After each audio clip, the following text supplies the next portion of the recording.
آج انشاءاللہ تعالی ہم سورہ ہود کی آیت نمبر 9، 10 اور 11 پڑھتے ہیں اور ان آیات کو سمجھنے کی کوشش کرتے ہیں۔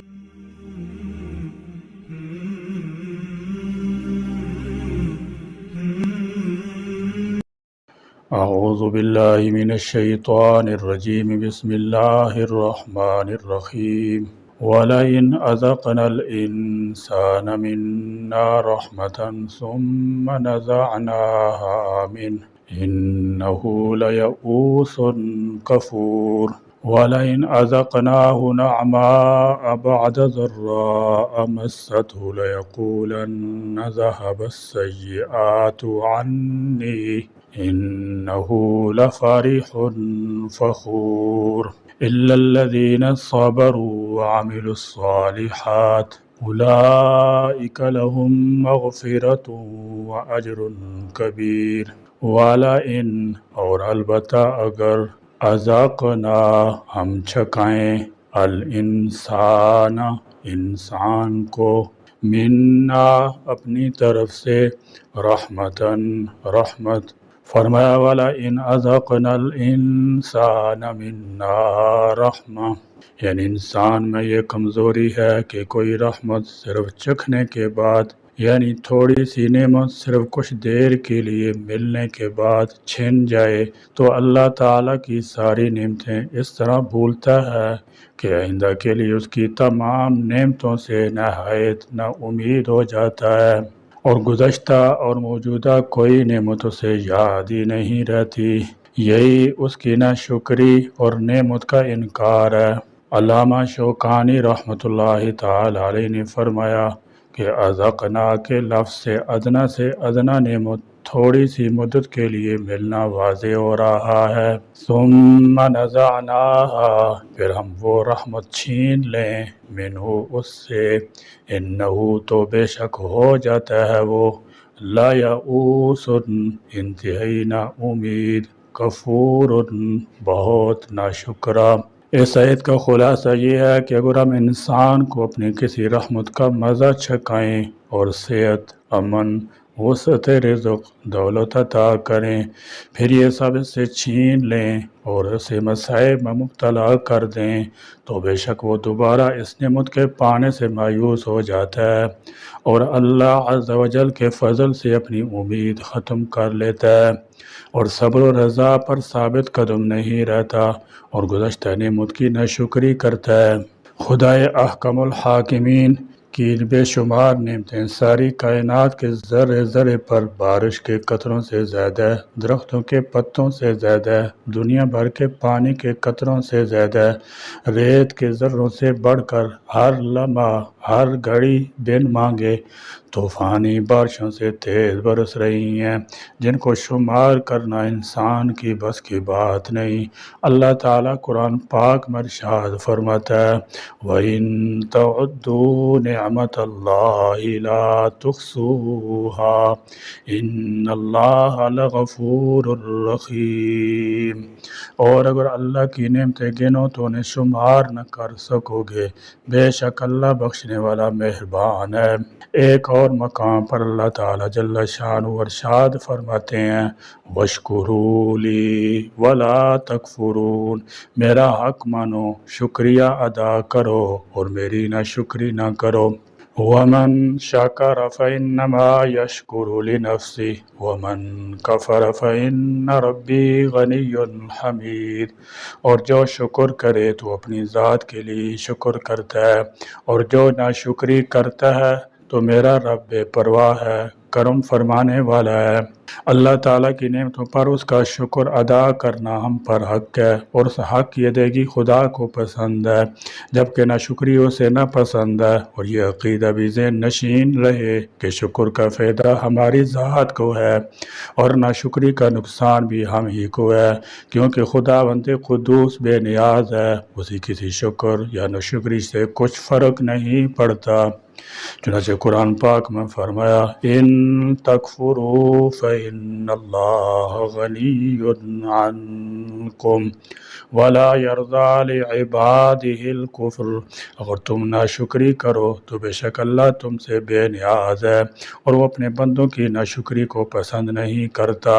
والا ان اور البتہ اگر اذقناہ ہم چکھائیں اس کو نعماء راحت بعد ضراء بعد اس تکلیف کے، فرمایا والا ان اذقناہ نعماء بعد ضراء، نعماء ایسی نعمت جس کا اثر صاحب نعمت پر ظاہر ہو، اسی طرح ضراء ایسی مصیبت جس کا برا اثر انسان پر ظاہر ہو۔ انہو لفرح فخور، یعنی بہت پھولنے اور اترانے لگتا ہے اور سمجھتا ہے کہ اب تمام مصیبتیں اور سختیاں دور ہو گئیں۔ مسّتو جو پہنچی اسے لیقولن تو وہ ضرور کہے گا ذہبا چلی گئیں السیئات برائیاں دکھ درد انی مجھ سے انہو بلا شبہ وہ لفریح البتہ بہت اترانے والا فخور بڑا شیخی بگارنے والا ہے۔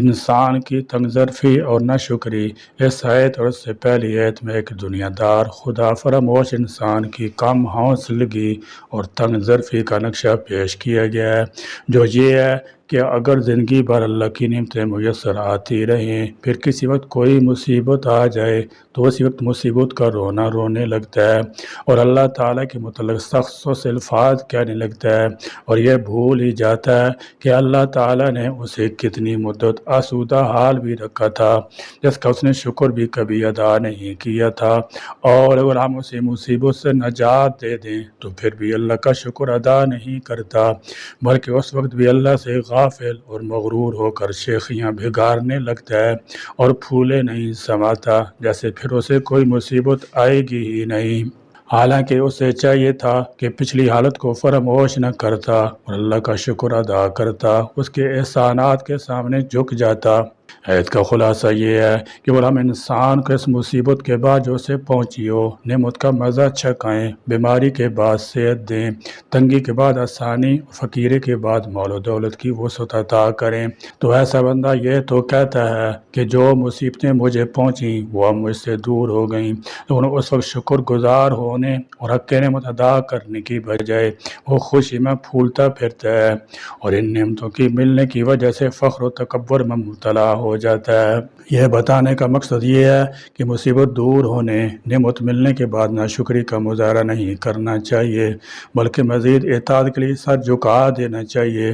دونوں خوشیوں میں فرق کی وجہ یہ ہے کہ شیخی کی خوشی میں نظر اپنی ذات پر ہوتی ہے اور شکریہ میں توجہ رب کریم عز و جل کی طرف ہوتی ہے۔ نیز شیخی غفلت پیدا کرتی ہے اور شکریہ کی خوشی جذبہ اطاعت پیدا کرتی ہے۔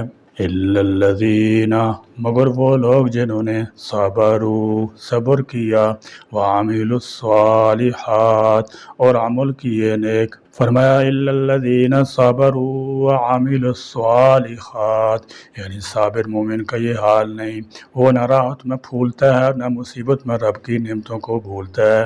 حضرت صہیب رضی اللہ تعالیٰ عنہ فرماتے ہیں کہ رسول اللہ صلی اللہ تعالیٰ علیہ وسلم نے فرمایا مومن کا معاملہ عجیب ہے کیونکہ اس کا ہر کام ہی خیر ہے اور یہ چیز مومن کے سوا کسی کو حاصل نہیں، اگر اسے کوئی خوشی پہنچتی ہے تو شکر ادا کرتا ہے تو وہ اس کے لیے خیر ہے، اور اگر اسے کوئی تکلیف اور مصیبت پہنچتی ہے تو صبر کرتا ہے تو وہ بھی اس کے لیے خیر ہی ہوتی ہے۔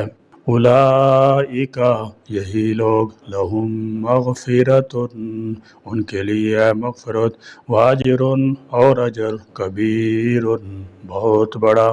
اس مقام پر صبر کا لفظ مزاج کے استقلال کے معنوں میں استعمال ہوا ہے، یعنی وہ لوگ جو نہ تو مصیبت کے وقت دل برداشت اور مایوس ہوں بلکہ اسے صبر و استقلال سے برداشت کریں، اور نہ ہی کسی خوشی کے موقع پر آپے سے باہر ہوں بلکہ اپنے آپ کو قابو میں رکھیں اور ہر حال میں اللہ کا شکر بجا لائیں۔ مصیبت یا خوشی کے مواقع پر ان کی طبیعت میں غیر سنجیدہ قسم کا اتار چڑھاؤ نمایاں نہ ہو بلکہ وہ ہر حال میں اپنے ذہنی توازن کو برقرار رکھتی ہیں، نہ مال و دولت اور آسودگی ان کا مزاج خراب کرتی ہے اور نہ ہی تنگی ترشی کے دوران اپنی ہمت ہار بیٹھتی ہیں۔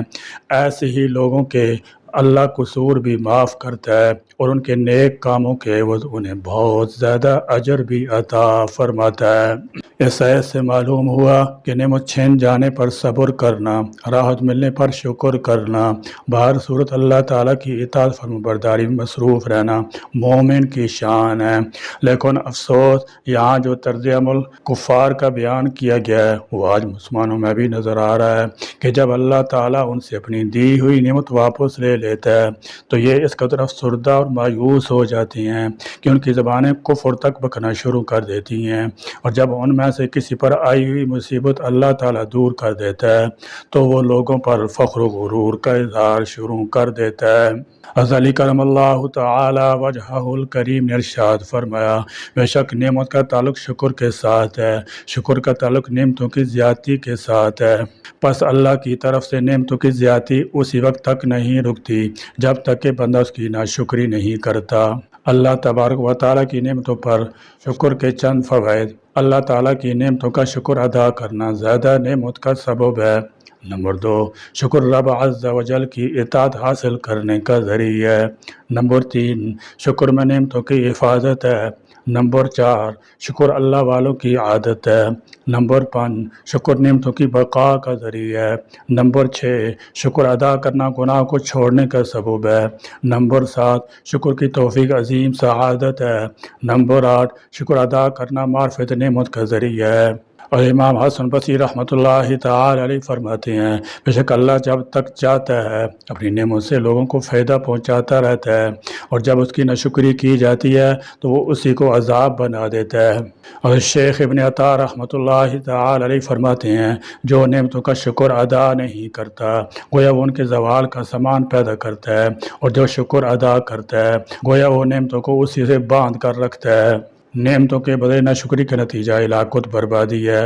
نعمتوں کی ناشکری میں مشغول ہونا سخت عذاب کا باعث ہے۔ مثال کے طور پر ناشکری کے چند نقصانات۔ نمبر 1، ناشکری نعمتوں کے زوال کا ذریعہ ہے۔ نمبر 2، ناشکری اللہ کو ناراض کرنے کا سبب ہے۔ نمبر 3، ناشکری باعث ہلاکت ہے۔ نمبر 4، ناشکری اللہ کے عذاب کو بلانا ہے۔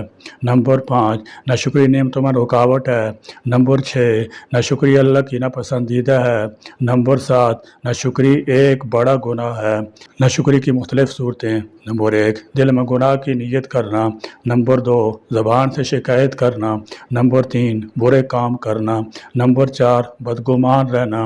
نمبر 5، اللہ کے فضل و احسان سے نا امید ہونا۔ نمبر 6، اللہ سے خوش نہ ہونا۔ نمبر 7، اللہ کی نافرمانی کرنا۔ نمبر 8، اللہ کے علاوہ کسی اور کی عبادت کرنا۔ نمبر 9، اللہ کی یاد سے غافل رہنا۔ نمبر 10، حرام کھانا۔ نمبر 11، احسان جتانا۔ نمبر 13، اللہ کی دی ہوئی نعمتوں کو اپنا کمال سمجھنا۔ اس لیے دنیا میں جب کوئی کسی پر احسان کرتا ہے تو ہر مذہب ملت اور علاقہ و قوم والا اپنی تہذیب روایات کے مطابق مختلف الفاظ و اعمال کی صورت میں دوسرے کا شکریہ ادا کرتا ہے۔ لوگوں کے احسانات پر ان کا شکریہ ادا کرنا شریعت کو بھی پسند ہے۔ چنانچہ حضرت ابو ہریرہ رضی اللہ تعالیٰ عنہ سے روایت ہے کہ نبی کریم صلی اللہ تعالیٰ علیہ وسلم نے فرمایا، لا یشکر اللہ من لا یشکر الناس، جو لوگوں کا شکریہ ادا نہیں کرتا وہ اللہ تعالیٰ کا بھی شکر ادا نہیں کرتا۔ اسی وجہ سے دین اسلام میں ماں باپ اور استاد کا شکریہ ادا کرنے کا سراح سے حکم دیا گیا ہے۔ جب مخلوق کی چند محدود مہربانیوں پر شکریہ ادا کرنا ضروری ہے تو خالق کائنات رب العالمین ارحم الراحمین کی بے پایاں رحمتوں پر شکریہ ادا کرنا کس قدر ضروری ہوگا، جس کی نعمتوں کا شکریہ بھی ہمارے بس میں نہیں ہے، جس نے ظاہری باطنی نعمتوں کی بارشیں ہم پر برسا دیں، جس کی نعمتوں کے دریا سے ہم سیراب ہو رہے ہیں، جس کی برگاہ کے سوا کوئی نعمت کہیں سے مل ہی نہیں سکتی۔ خلاصہ کلام یہ ہے کہ شکر حکم خدا بندی ہے۔ شکر گزار عذاب سے محفوظ رہے گا۔ شکر گزار کی بارگاہ خدا بندی میں قدر کی جائے گی۔ شکر گزار کو عمدہ جزا سے نوازا جائے گا۔ شکر ادا کرنا نعمتوں کی حفاظت، بقا اور اضافے کا ذریعہ ہے۔ شکر ادا کرنے سے رب کریم کی خوشنودی نصیب ہوتی ہے۔